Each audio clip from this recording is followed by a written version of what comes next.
दोस्तों बहू अपने बाथरूम में नहाने के लिए जाती है।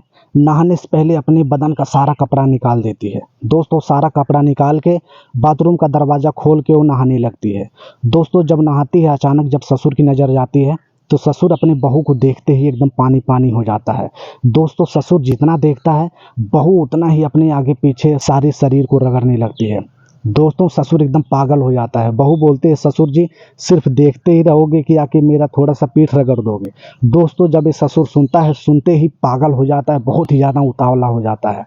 दोस्तों ससुर बाथरूम में जाता है। बाथरूम में जाने के बाद अंदर से कुंडी लगा देता है। दोस्तों कुंडी लगा के उसकी पीठ रगड़ने लगता है। दोस्तों बहू बोलती है ससुर जी कितना पीठ रगड़ोगे, थोड़ा मेरा आगे का भी रगड़ दो। दोस्तों ससुर और बहू दोनों पानी पानी हो जाते हैं। बहू बोलती है ससुर जी कितना रगड़ोगे, अब मेरे साथ करो।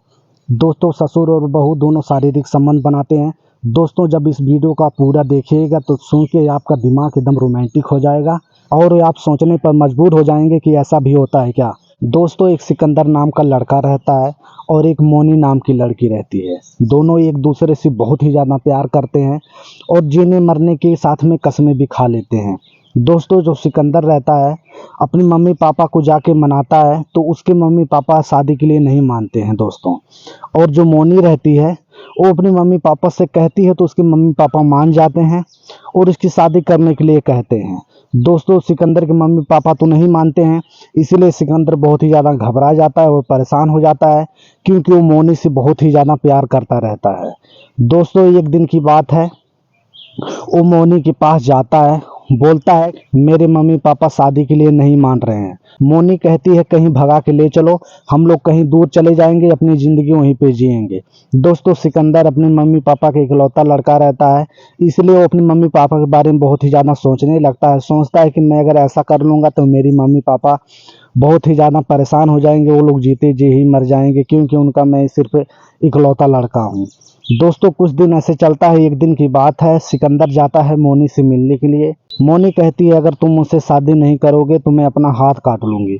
दोस्तों सिकंदर बहुत ही ज़्यादा परेशान हो जाता है। एक दिन की बात है, सिकंदर एक फैसला लेता है। अपने मन में सोचता है कि मोनी मुझसे बहुत ही ज़्यादा प्यार करती है, अगर मैं उससे शादी नहीं कर लूँगा तो उल्टा सीधा कुछ कर लेगी, इसलिए मैं मोनी को लेकर घर से कहीं दूर चला जाऊंगा, उसके बाद अपनी ज़िंदगी वहीं पे जीने लगूंगा।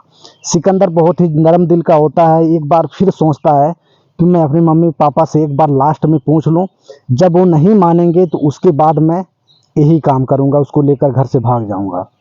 दोस्तों सिकंदर आता है घर पे, अपने मम्मी पापा से बोलने लगता है, बहुत ही ज़्यादा रिक्वेस्ट करने लगता है।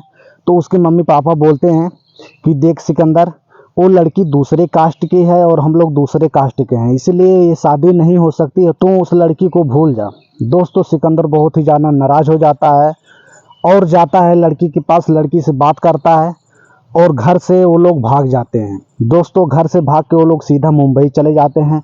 मुंबई अपना सिकंदर कुछ काम काज करने लगता है, वहीं पर रहने लगता है। कुछ दिन के बाद जब सिकंदर के गांव में धीरे धीरे सबको पता चलने लगता है तो लोग सिकंदर के मम्मी पापा को बोलने लगते हैं कि अरे तुम्हारा लड़का सुना हूँ कि लड़की को लेकर भाग गया है। दोस्तों ऐसे ही सारे गांव वाले सिकंदर के मम्मी पापा को ताना मारने लगते हैं, बोलते हैं कि तुम्हारा लड़का था वो भी लड़की लेकर भाग गया, तुम्हारा कौन ख्याल रखेगा। दोस्तों सिकंदर के मम्मी पापा बहुत ही ज़्यादा नाराज़ हो जाते हैं और सिकंदर के पास फ़ोन करते हैं। सिकंदर के पास फ़ोन करते हैं, जब सिकंदर फ़ोन उठाता है सिकंदर के पापा बोलते हैं कि देख सिकंदर तू बहुत ही गलत काम किया है, तू एक काम कर उस लड़की को उसके घर पे पहुंचा दे और सीधा तू चला आया है अपने घर, क्योंकि गांव में हमारी बहुत ही ज़्यादा बेइज्जती हो रही है।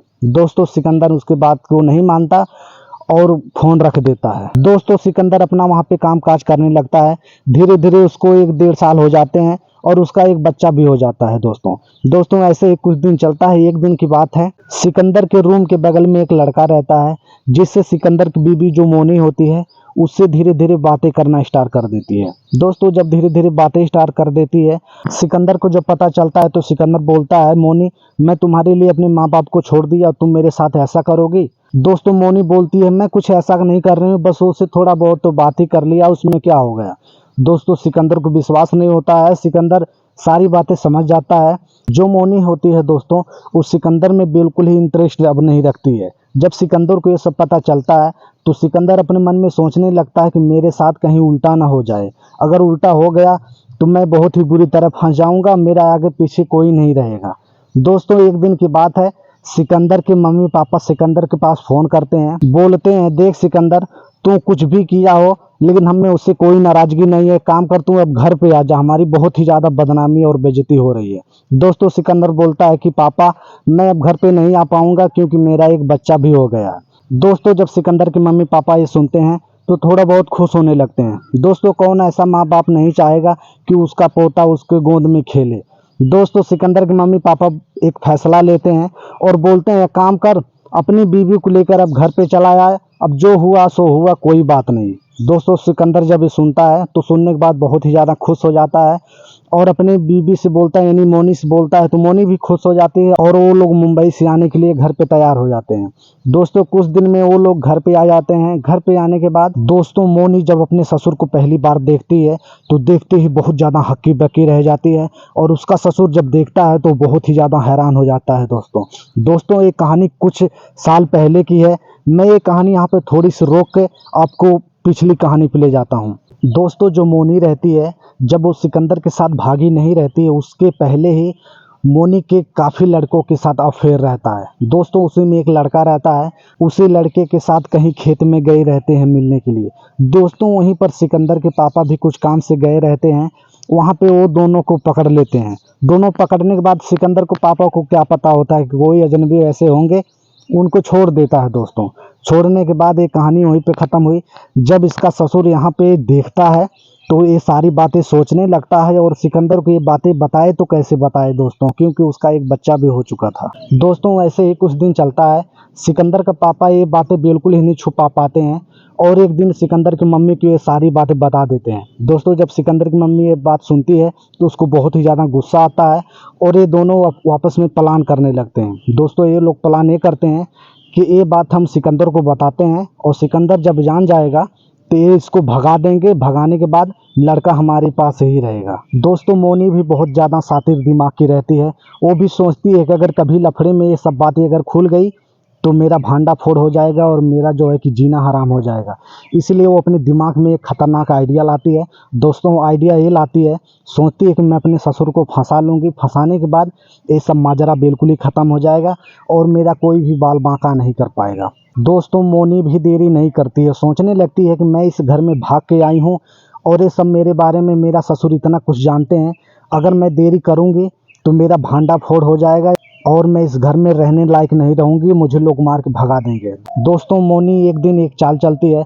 सिकंदर और सिकंदर की मम्मी कुछ काम से बाहर गए थे, सिकंदर के पापा सिर्फ घर पे रहते हैं। दोस्तों मोनी जाती है अपने बाथरूम में नहाने के लिए। जब बाथरूम में नहाने जाती है पूरा कपड़ा निकाल के वो अपना बाथरूम का दरवाज़ा खोल देती है। दोस्तों दरवाज़ा खोल देती है, अचानक ससुर की नज़र जब मोनी पे पड़ती है तो बहुत ही ज़्यादा घूर के देखने लगता है। दोस्तों अपनी बहू को नंगी पूरा देख के वो बहुत ही ज़्यादा बौखला जाता है, उसके मन में लड्डू फूटने लगता है। दोस्तों मोनी तो ये सब जानबूझ के कर रही थी। उसका ससुर जितना उसको देखता है उतना भी अपने वो बदन को इधर उधर रगड़ के पूरा दिखाने लगती है। दोस्तों उसका ससुर देखते देखते एकदम पागल हो जाता है। उसके बाद दोस्तों मोनी थोड़ा सा भी देरी नहीं करती है, अपने ससुर को बोलती है ससुर जी मेरी आकर थोड़ा सा पीठ रगड़ दो। दोस्तों जब ये ससुर सुनता है उसके पूरे तन बदन में आग लगने लगती है, वो बहुत ही ज़्यादा उतावला हो जाता है और वो सोचता है कि बहू तुमने कुछ बोला क्या। तो मोनी उधर से बोलती है कि हाँ ससुर जी मैंने बोला कि थोड़ी सी आकर मेरी पीठ रगड़ देते तो बहुत बढ़िया रहता। दोस्तों उसका ससुर जो है कि बहुत ही ज़्यादा उतावला हो जाता है, बहुत ही ज़्यादा रोमांटिक हो जाता है और चला जाता है अंदर से कुंडी बंद करके उसकी पीठ रगड़ने लगता है। दोस्तों बहू बोलती है ससुर जी पीठ कितना रगड़ोगे, थोड़ा आगे भी रगड़ लो। दोस्तों ससुर बहुत ही ज़्यादा खुश हो जाता है और अपने बहू के आगे आगे का सारा एकदम रगड़ने लगता है। दोस्तों ससुर और बहू दोनों बहुत ही ज़्यादा बाथरूम में पानी पानी हो जाते हैं। बहू बोलती है ससुर जी अब तो मैल छूट गई है, अब कुछ और छोड़ा दो। दोस्तों ससुर समझ जाता है और उसको उसी बाथरूम में लेटाकर उसके साथ शारीरिक संबंध बनाने लगता है। दोस्तों वो तो अपने ससुर को बिल्कुल ही फंसा लेती है और फंसाने के बाद और दोनों उसी में बहुत ही ज़्यादा शारीरिक संबंध बनाते हैं। शारीरिक संबंध बनाने के बाद ससुर अपना निकल के चला जाता है और ये बहुत ही ज़्यादा खुश हो जाती है और अपना बढ़िया से नहा धोकर ये भी चली आती है। दोस्तों शातिर मोनी का दिमाग देखो, अपना सच छुपाने के लिए अपने ससुर से ही शारीरिक संबंध बनाना स्टार्ट कर देती है। दोस्तों कुछ महीने ऐसे चलता है, मोनी के ससुर को भी बहुत ज़्यादा मज़ा आने लगता है, वो अपनी बहू को बहुत ही ज़्यादा निचोड़ने लगता है। दोस्तों वो दोनों जब भी मौका पाते थे एक दूसरे में बहुत ही ज़्यादा संबंध बनाना पसंद करते हैं। दोस्तों मोनी भी अपने ससुर के साथ शारीरिक संबंध बनाना उसको बहुत अच्छा लगने लगता है। दोस्तों मोनी की जो प्लान होती है वो तो कुछ अलग ही होती है, वो अपने ससुर को फंसाना चाहती है। एक दिन मोनी बोलती है, देखो ससुर जी, उस दिन आपने मुझको पकड़ा था, इसलिए वो बात अब किसी को मत बताना, मेरे पति को तो बिल्कुल भी मत बताना। दोस्तों मोनी का ससुर ये सब किसी को नहीं बताता है और अपने जो है कि बहू के साथ सारी रातें रंगीन करने लगता है। रात को जब सिकंदर सो जाता है तो मोनी उठ के अपने ससुर के पास आती है और वे दोनों शारीरिक संबंध बनाना स्टार्ट कर देते हैं। दोस्तों कुछ महीने ऐसे चलता है, एक दिन की बात है, सिकंदर सोया रहता है, मोनी रात को उठ के अपने ससुर के पास आती है। ससुर के पास आने के बाद शारीरिक संबंध बनाने लगती है। दोस्तों उसी टाइम सिकंदर की नींद खुल जाती है। खुलने के बाद दरवाज़ा जब खुला हुआ देखता है तो कुछ देर वेट करता है, वेट करने के बाद आके बाहर देखने लगता है। दोस्तों जब वो आके बाहर देखता है तो दोनों ससुर और बहू दोनों शारीरिक संबंध बनाते रहते हैं। जब देख जाता है वो, देखते ही उसका बहुत ही ज़्यादा दिमाग खराब हो जाता है। दोस्तों सुबह होती है, अपने बाप को और बीबी को बहुत ही ज़्यादा मारने लगता है। बहुत ही ज़्यादा मारने पीटने के बाद सिकंदर के पापा बोलते हैं कि सारी सच्चाई मैं बताता हूँ, सारी बात सुनो। दोस्तों वो सारी सच्चाई बताता है। सारी सच्चाई जब सिकंदर सुनता है तो सुनने के बाद उसका बहुत ही ज़्यादा दिमाग खराब हो जाता है, अपने बीबी को मारने पीटने लगता है। दोस्तों वो अपनी बीबी को बोलता है, तुम मेरे घर से अब निकल जा, तू तो बहुत ही ज़्यादा हरामी है। दोस्तों बहुत ही ज़्यादा टॉर्चर करने के बाद जब उसकी बीबी नहीं जाती है तो सिकंदर पुलिस चौकी पे जाता है और पुलिस को बुलाता है। पुलिस जब आती है तो सारा माजरा समझती है। समझने के बाद ये सब मामला कोर्ट में चला जाता है। दोस्तों अगर ये कहानी आपको अच्छी लगी हो तो वीडियो को लाइक कर दीजिए और हमारे चैनल को सब्सक्राइब कर दीजिए। दोस्तों इस वीडियो को बनाने का हमारे एक मकसद बिल्कुल नहीं कि किसी के दिल को ठेस पहुँचे, बल्कि आपको जागरूक करने के लिए है। हमें विश्वास होगा दोस्तों कि इस वीडियो से आपको बहुत ही ज़्यादा सीखने को मिला होगा। दोस्तों हमारे चैनल को सब्सक्राइब कर दीजिए, वीडियो को लाइक कर दीजिए। नमस्कार।